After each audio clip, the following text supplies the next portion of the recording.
Okay, now it's time to get into the refilling aspect of our modified carts. Now, think about this for a second. We have no way of realizing how much ink is inside the cart if we have a partially filled cart. So there's no way to know because there's no way to see the internal bag. I mean, this thing is basically a sealed bag, not translucent at all, and neither is the OEM cart. So the only way to be able to accurately figure out how much ink to inject in a cart is to know how much a full cart weighs. And luckily I have here a brand new cart. It's never been used. My gram scale is set to 0, and I'm going to lay the cart down and I get 152. Now we have an empty OEM cart that I have sucked as much liquid out. There's nothing left in it. The bag is completely collapsed, and I'm going to lay it down and I get 60. So now we're just going to do a bit of math. What did we say it was? 152. So 152 minus 60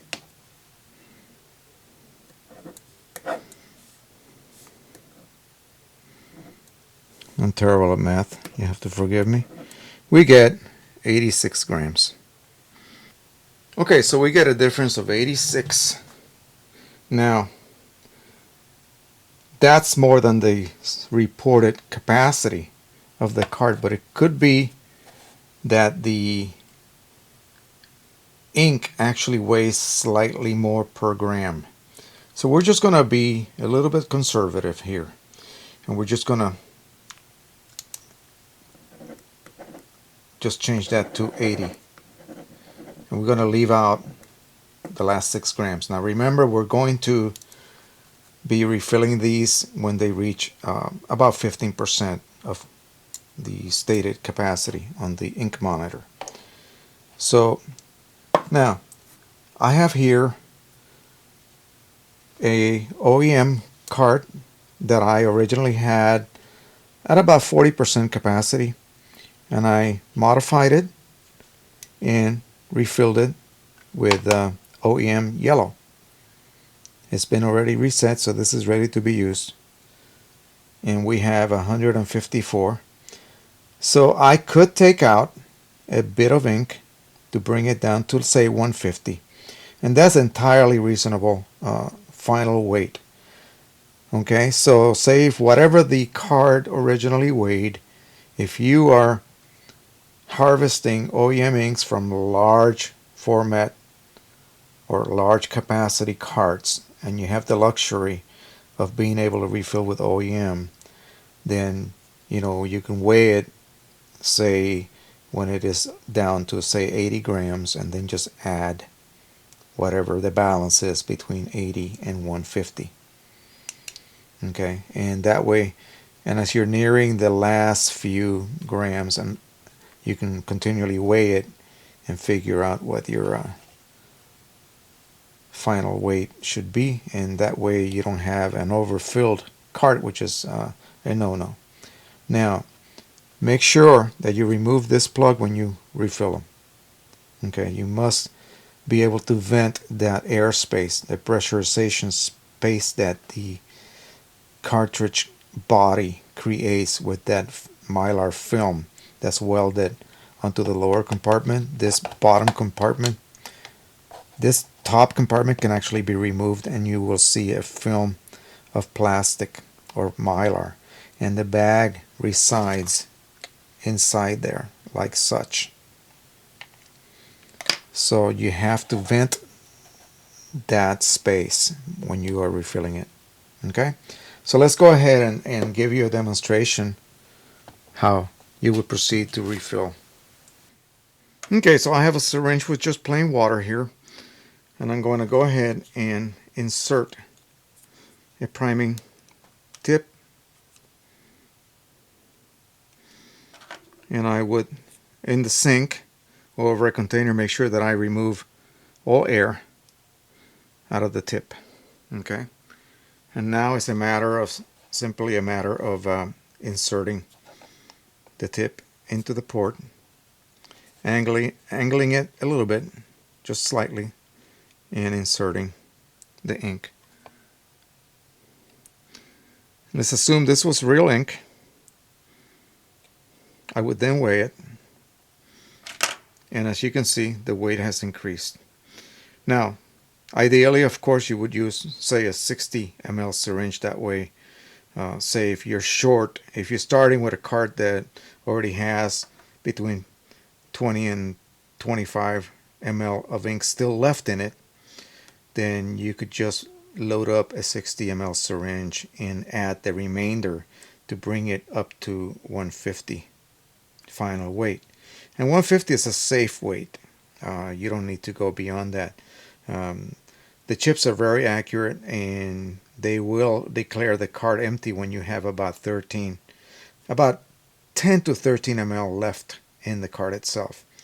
So there's no danger of running out of ink accidentally. The cart will be declared empty quite a bit before it's actually empty of ink. And that's basically it. So you can see the ink readily went in. You saw me in part 1 pressurizing this underwater, and there was no ink being released. That means that the dismantling of the valve and the reassembling of the valve had no effect on the sealing properties, internal sealing properties, that is. And now the only thing that needs to be done is to refill a complete set and install it into a 3800. And then after that, we would have to run some extensive printing tests. I would run a continuous batch of 13 by 19 full 100% coverage type photos to tax the system to make sure that pressurization is kept up, ink flow is kept up, and there's no problem with any say ink starvation, for instance, as can happen sometimes with refillables even. Okay, so I hope this opened up your minds a little bit as to what you can do if you just set your mind to do something. Effectively, this was declared as an impossible act that could not be done. And it wasn't all me. I actually listened to a couple of people in a few forums who had already done preliminary work disassembling that valve and telling me what the internal components were and how they would approach it if they were going to go that route. And I guess I'm the only crazy person that had the nerve to actually perform the evil deed, as they say. And so far, the only thing that's lacking is actual physical testing in the printer. I will come back in a while because I still have, I'm running, the problem is this, I'm running a full set of refillable carts on either printer. And the one printer that I would test this on is running on a special dye-based K3 ink set from Cone Inks Inkjet Mall.